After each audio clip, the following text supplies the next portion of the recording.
अस्सलाम वालेकुम 10th class. हमारा चैप्टर ज्योमेट्रिकल ऑप्टिक्स जो है वो कंप्लीट हो गया है, थर्ड चैप्टर हमारा। आज हम इसके एमसीक्यूज़ और साथ में हम इसके प्रॉब्लम सॉल्व करेंगे। ठीक है, सबसे पहले अगर हम फर्स्ट एमसीक्यूज़ की बात करें तो उसमें है which of the following quantity is not change during the reflection of light. उसने कहा कि जब रिफ्लेक्शन ऑफ लाइट का फिनोमिना हो रहा है तो वो उसमें क्या हो रहा है कि उसकी कौन सी क्वांटिटी है जो चेंज नहीं हो रही। अगर हम अपने रिफ्लेक्शन की डेफिनेशन को रिवाइज करें तो उसमें क्या था कि जब हम एक मीडियम से दूसरे मीडियम में इंटर होते हैं तो वो अपनी डायरेक्शन क्या करते हैं, थोड़ी सी चेंज हो जाती है उसमें। तो अगर सबसे पहले ऑप्शन क्या है, डायरेक्शन, उसकी डायरेक्शन चेंज होती है। फॉर एग्जांपल कैसे कि अगर हमारे पास ये एक मीडियम था कोई इस तरह का, ये हमारे पास फर्स्ट मीडियम था, ये हमारे पास क्या था, सेकंड मीडियम। जब लाइट रे यहाँ से आके इसके ऊपर फॉल करती थी तो वो थोड़ी सी क्या हो जाती थी, बेंड हो जाती थी। ठीक है, तो इट्स मीन इसकी डायरेक्शन क्या हुई, चेंज हुई। सेकंड ऑप्शन क्या आ जाता है, इट्स स्पीड। एक मीडियम से जब दूसरे मीडियम में लाइट रे एंटर होती है तो उसकी स्पीड भी क्या हो जाती है, चेंज हो जाती है। तो ये वाला ऑप्शन भी नहीं आएगा। फिर आ जाता है इट्स वेवलेंथ, तो उसकी वेवलेंथ भी क्या होगी, चेंज होगी। जब स्पीड चेंज हुई है तो उसकी वेवलेंथ भी ऑटोमेटिकली क्या हो जाएगी, थोड़ा चेंज हो जाएगी। तो हमारे पास आएगा कि is not change, it's mean कि उसकी जो फ्रीक्वेंसी है लाइट रे की वो चेंज नहीं होगी। तो इसका ऑप्शन हमारे पास फर्स्ट वाले का आ जाएगा, ऑप्शन सी। सेकेंड है a converging mirror with the radius of 20 centimeter create a real image 30 centimeter from the mirror. What is the object distance? अगर हम इसकी बात करें तो हमें दिया गया है कि एक कन्वर्जिंग मिरर है। ठीक है, हम यहाँ पे कनकेव मिरर की बात करें, कन्वर्जिंग मिरर लिया है हमने जिसका radius r is equal to 20 centimetre, r is equal to 20 centimetre. Create a real image, जो हमारे पास वो इमेज क्रिएट कर रहा है वो कितना है, 30 centimetre from the mirror. Mirror से 30 सेंटीमीटर पर हमारे पास क्या है, इमेज क्रिएट हो रहा है। इमेज को हम स्मॉल क्यू से रिप्रेजेंट करते हैं तो ये हमारे पास क्या आ जाएगा, 30 सेंटीमीटर। ठीक है, what is the object distance, कि ऑब्जेक्ट कितने डिस्टेंस पर पड़ा हुआ है। तो ऑब्जेक्ट को हम स्मॉल पी से रिप्रेजेंट करते हैं तो हमने ये फाइंड आउट करना है। ठीक है, इसके लिए हमारे पास एक फार्मूला बनता है 1/f इज इक्वल टू, हमने मिरर फार्मूला पढ़ा था 1/p प्लस 1/q। लेकिन यहाँ पे 1/f तो है नहीं, हम पहले f फाइंड आउट करेंगे। वो कैसे फाइंड आउट करेंगे, f is equal to r/2। तो यहाँ पर हमारे पास क्या आ जाएगा, f फाइंड आउट हो जाएगा। जब हम इसका फाइंड आउट करेंगे तो f हमारे पास क्या आ जाएगा, 10 सेंटीमीटर। जब आप इस वैल्यू के अंदर, इस फार्मूले के अंदर वैल्यूज पुट करेंगे तो हमारे पास इसकी 1/p फाइंड आउट हो जाएगा। 1/p जो है वो हमारे पास इक्वल आएगा 1/0.06, 1/p आपके पास आएगा 0.067। ठीक है, हमें सिर्फ p चाहिए तो हम क्या करेंगे, p को इस साइड पे ले जाएंगे और हमारे पास 1/0.067 आ जाएगा। जब आप इसको डिवाइड करेंगे तो ये हमारे पास अप्रोक्सीमेटली ये कुछ इक्वल इस तरह आएगा 14.9, जो अप्रोक्सीमेटली इक्वल टू 15 सेंटीमीटर होगा। ठीक है, यहाँ पर हमारी बुक के ऊपर जो है इसकी सारी वैल्यूज़ के साथ नेगेटिव का साइन दिया हुआ है, जबकि अगर हम बात करें तो हमारे पास जो कनकेव मिरर होता है उसके अंदर जो फोकल लेंथ होती है वो पॉजिटिव होती है। तो यहाँ पे टेक्स्ट बुक के अंदर एक मिस्टेक है कि उन्होंने हर एक बुक मतलब साइन के साथ नेगेटिव दिया हुआ है, तो हमारा आंसर जो है वो पॉजिटिव 15 सेंटीमीटर आता है। तो यह मिस्टेक सही करके इसको 15 सेंटीमीटर, ऑप्शन सी इसका भी हमारे पास क्या आ जाएगा, 15 सेंटीमीटर। ठीक है, नेक्स्ट हमारे पास आ जाता है an object is place at the centre of curvature of a concave mirror, the image produce by the mirror is located. ठीक है, कि हमारा एक ऑब्जेक्ट है जो सेंटर ऑफ कर्वेचर, हमने कनकेव मिरर लेना है। फॉर एग्जांपल हमारे पास यहाँ पे एक हमने कनकेव मिरर ले लिया, ये हमने लाइन लगा दी, ये इसका प्रिंसिपल फोकस आ गया, ये इसका सेंटर ऑफ कर्वेचर आ गया।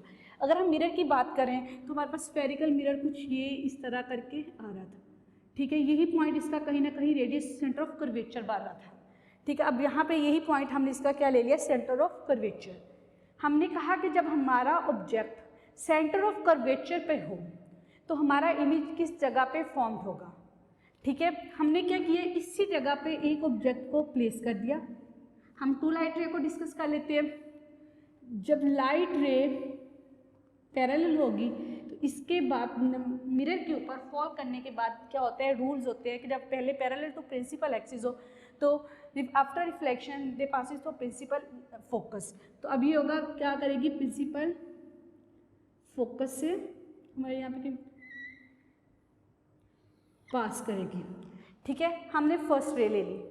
अब अगर हम सेकंड रे लेते हैं कि अगर वो पहले प्रिंसिपल फोकस से गुजरेगी तो after reflection they parallel to the principal axis, तो ये क्या होगा, आपका इमेज इस पॉइंट पर बनेगा, ठीक है।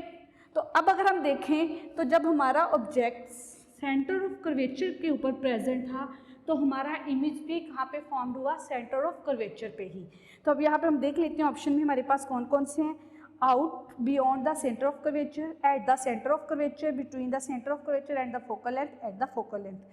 तो जब आप इस इमेज को बनाएंगे तो आपका जो इमेज फॉर्म्ड होगा वो at the centre of curvature के, जब हमारा ऑब्जेक्ट सेंटर ऑफ कर्वेचर पे पड़ा होगा तो हमारा इमेज भी सेंटर ऑफ कर्वेचर पे ही फॉर्म्ड होगा। तो इसका ऑप्शन हमारे पास सही वाला होगा ऑप्शन बी।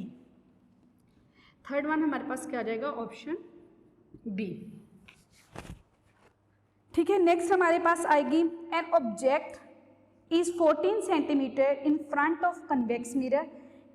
जब आपने इनको, चाहे वो आप एमसीक्यूज कर रहे हो या आप प्रॉब्लम्स कर रहे हो, तो आपने ये बात हमें पता होनी चाहिए सबसे मेन कि हमारे पास मिरर कौन सा है, सेकेंड हमारा ऑब्जेक्ट इन फ्रंट पे है या बिहाइंड है, ठीक है। तो यहाँ पे in front of convex mirror हमारे पास एक फ्रंट कन्वेक्स मिरर पे एक ऑब्जेक्ट पड़ा हुआ है जो 14 सेंटीमीटर के डिस्टेंस पर।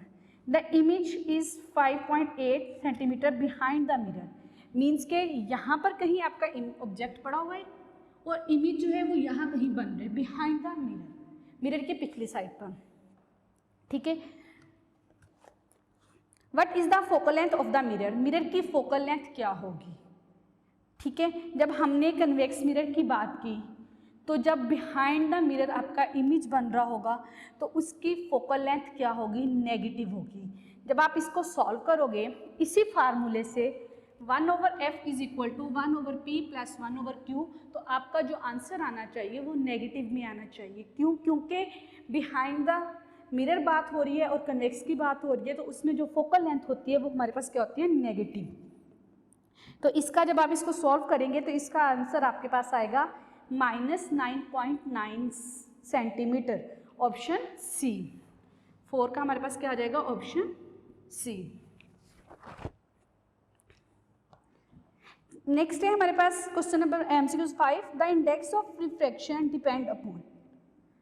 इंडेक्स के अगर हम डिफाइन करें तो हमारे पास the speed of light in air लिखा था या speed of light in medium. Index का हमारे पास फार्मूला इस तरह आता है कि हम दोनों ऊपर भी स्पीड लिख रहे थे किसी एक मीडियम की जो हमें पता था, सेकंड में हम लिख रहे थे स्पीड एंड अदर मीडियम, दूसरे मीडियम के अंदर उस चीज़ की स्पीड कितनी थी। तो यहाँ पे देखिए इंडेक्स ऑफ रिफ्रैक्शन किसके ऊपर डिपेंड करेगा, focal length, speed of light, image of distance या ऑब्जेक्ट ऑफ डिस्टेंस। तो हमारे पास जो सही वाला इसका आंसर होगा the speed of light, option B, कि जो स्पीड ऑफ लाइट के ऊपर क्या करती है, हमारा रिफ्रैक्टिव इंडेक्स जो है वो डिपेंड करता है स्पीड ऑफ लाइट के ऊपर। तो हमारे पास क्या आ जाएगा, ऑप्शन बी। नेक्स्ट है हमारे पास 6, which type of image formed by a convex lens on a screen. हम कन्वेक्स लेंस की बात कर रहे हैं, 2 टाइप लेंस थे, कनकेव एंड कन्वेक्स। कन्वेक्स के अंदर हमारे पास कौन सा इमेज बनते हैं, inverted and real, inverted and virtual, upright and real, upright and virtual. हमारे पास कन्वेक्स लेंस के अंदर हमेशा इन्वर्टेड एंड रियल इमेज होता है, वो फॉर्म्ड होता है। तो ऑप्शन ए आ जाएगा, inverted and real image. Next है 7, which type of image is produced by converging lens of human I if it view a distant object. कि अगर हम एक distant object converging lens use करते हैं, कोई ह्यूमन आई जब इमेज हम कोई ऑब्जेक्ट देखते हैं तो जो उसका इमेज फॉर्म्ड होता है वो किस तरह का होगा, रियल, इरेक्ट या सेम साइज। ठीक है, नेक्स्ट आ जाता है रियल, इन्वर्टेड एंड डायमेंशन के हमारे पास जो इमेज होगा इसका ऑप्शन बी आएगा। एक तो वो रियल होगा, साथ में इन्वर्टेड होगा, क्योंकि हमने ह्यूमन आई के अंदर पढ़ा है कन्वेक्स लेंस यूज़ होते हैं, तो हमारे पास क्या आ जाएगा, 7 ऑप्शन जो होगा उसका ऑप्शन बी आ जाएगा, real and inverted. Image form by a camera is, कैमरे के अंदर कैमरा भी एक्ट करता है एज अ ह्यूमन आई, तो इसका भी ऑप्शन हमारे पास क्या आ जाएगा, 8 के अंदर हमारे पास जो इमेज बनेगा वो एक तो हमारे पास रियल होगा, सेकंड वन हमारे पास क्या होगा, इन्वर्टेड होगा। ठीक है, if a ray of light in a glass is incident on a surface at the angle greater than the critical angle the रे विल, ठीक है, उसने कहा कि अगर एक लाइट रे, इंसिडेंट रे ग्लास के ऊपर फॉल कर रही है, एयर सरफेस एट उसका जो एंगल बन रहा है, एंगल ऑफ इंसिडेंट वो greater than the critical angle से, द रे विल, तो रे क्या होगी, रिफ्रैक्ट ओनली, के रिफ्रैक्ट कर जाएगी या रिफ्लेक्ट ओनली, तो हमारे partially reflect and partially reflect या डायफ्रैक्ट ओनली। जब हमारे पास क्रिटिकल एंगल से greater than angle of incident is greater than the critical angle, तो हमारे पास टोटल इंटरनल रिफ्लेक्शन का फिनोमेना होता है। जब रिफ्लेक्शन की बात हुई तो इट्स मीन कि इसमें जो रे हुई वो टोटली क्या होगी, रिफ्लेक्ट हो गई, तो ऑप्शन बी आ जाएगा, रिफ्लेक्ट ओनली। यहाँ पे बाकी लिख लेते हैं, reflect only, option B. 10 MCQs. The critical angle of a beam of a light passing from a water into air 48.8 degree.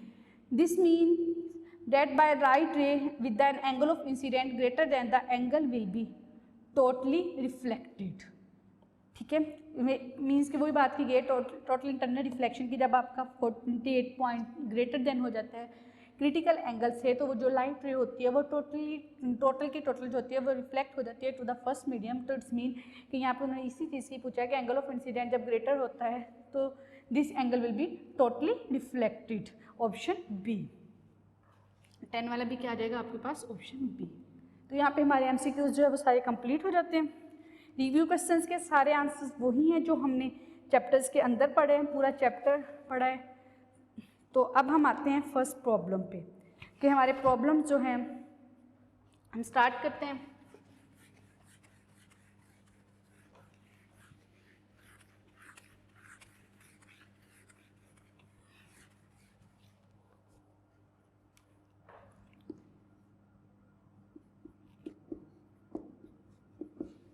ठीक है, फर्स्ट प्रॉब्लम में हम देख लेते हैं कि an object 10 centimetre in front of convex mirror from an image 5.0 centimeter behind the mirror, what is the focal length of the mirror? कि हमारे पास एक ऑब्जेक्ट है जो मिरर के सामने पड़ा हुआ है।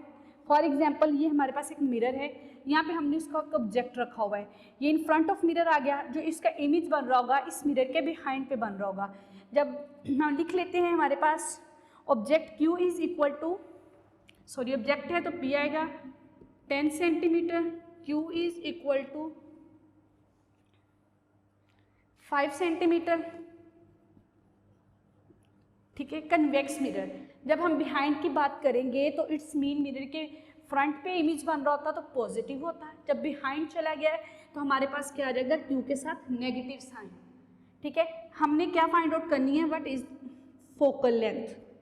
तो हमारे पास गिवन डाटा आ गया, हम कौन सा फार्मूला यहाँ पे यूज करेंगे, 1/f is equal to 1/p plus 1/q। जब आप इसके अंदर वैल्यूज पुट करेंगे इस फार्मूले के अंदर तो आपका आंसर जो है वो आ जाएगा।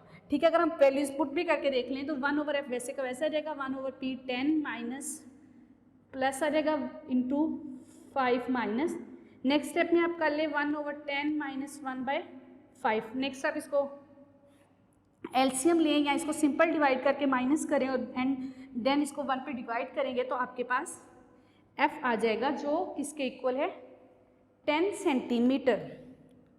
10 सेंटीमीटर। ठीक है, अब यहाँ पे मेन बात है, हमने कन्वेक्स मिरर की बात की और बिहाइंड द मिरर बात कर रहे हैं। जब इमेज बिहाइंड द मिरर बढ़ रहे हैं तो इट्स मीन इसकी जो फोकल लेंथ आएगी वो भी क्या होगी, नेगेटिव होगी। तो ये हमारा फर्स्ट प्रॉब्लम यहाँ पे क्या हो जाता है, कंप्लीट हो जाता है। सेकेंड की बात करते हैं, when object 30 centimetre tall is located 15 centimetre from a concave mirror with the focal length 16 centimetre. इसमें हमारे दो चीज़ें हमने फाइंड आउट करनी है, where the image is located, how high is it. कि एक 30 सेंटीमीटर आपने फॉर एग्जांपल एक बोर्ड मार्कर लिया जिसकी हाइट क्या है हमारे पास 30 सेंटीमीटर। हाइट ऑफ ऑब्जेक्ट हम लिख लेते हैं, हाइट को हमेशा हम h से रिप्रेजेंट करते हैं। हाइट ऑफ ऑब्जेक्ट है तो आपके पास क्या आ गया, O 30 सेंटीमीटर। ठीक है, कितने डिस्टेंस पे पड़ा हुआ है, 10.5। P is equal to 10.5 centimetre. ठीक है, कनकेव और from a concave mirror with the focal length, focal length कितनी होगी इसकी 16 centimetre. Focal length is equal to F is equal to 16 centimetre. हमने क्या फाइंड करना है, हमने इमेज फाइंड करना है कि इमेज कितने डिस्टेंस पे फॉर्म्ड हो रहा है। सेकंड हमने फाइंड आउट करना है कि जो इमेज बन रहा है उसकी हाइट कितनी है। हाइट ऑफ इमेज, यहाँ पे ऑब्जेक्ट था तो हमने O लिख दिया, इमेज है तो हम HI लिख के क्वेश्चन मार्क लगा देंगे। ठीक है, अब अगर हम देखें Q तो हम इजीली फाइंड आउट कर लेंगे इस फार्मूले से, 1/f is equal to 1/p plus 1/q। ठीक है, अब हमारे पास Q आ जाएगा यहाँ से। अब जब आप इस फार्मूले को रीअरेंज करोगे 1/f माइनस 1/p हो जाएगा और आप इसको फाइंड आउट कर लेंगे तो हमारे पास क्या आ जाएगा, Q आ जाएगा। तो हमारे पास जो Q आएगा वो हमारे पास इक्वल होगा 30.54 centimetre. Q is equal to 30.54 centimetre. ठीक है, जब हमने ये फाइंड आउट कर लिया तो अब हमने फाइंड आउट करनी है कि उस इमेज की हाइट कितनी होगी। तो उसके लिए हमारे पास फार्मूला लगेगा image height over image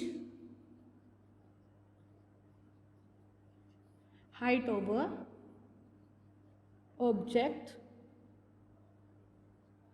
height is equal to, image की बात की तो हम is equal to Q over P। Image height HI over H naught equal to Q over P। HI find करना है तो वैसे रह जाएगा।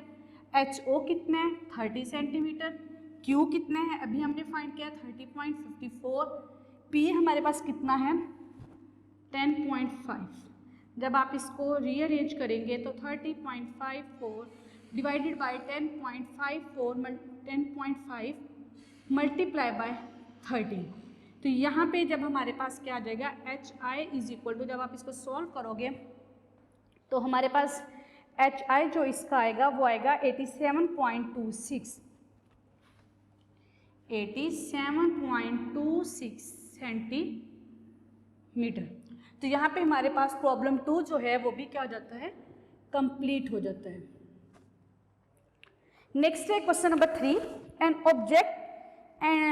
Object and its image in a concave mirror are on the same height yet inverted when the object is 20 centimeter from the mirror, what is the focal length of the mirror।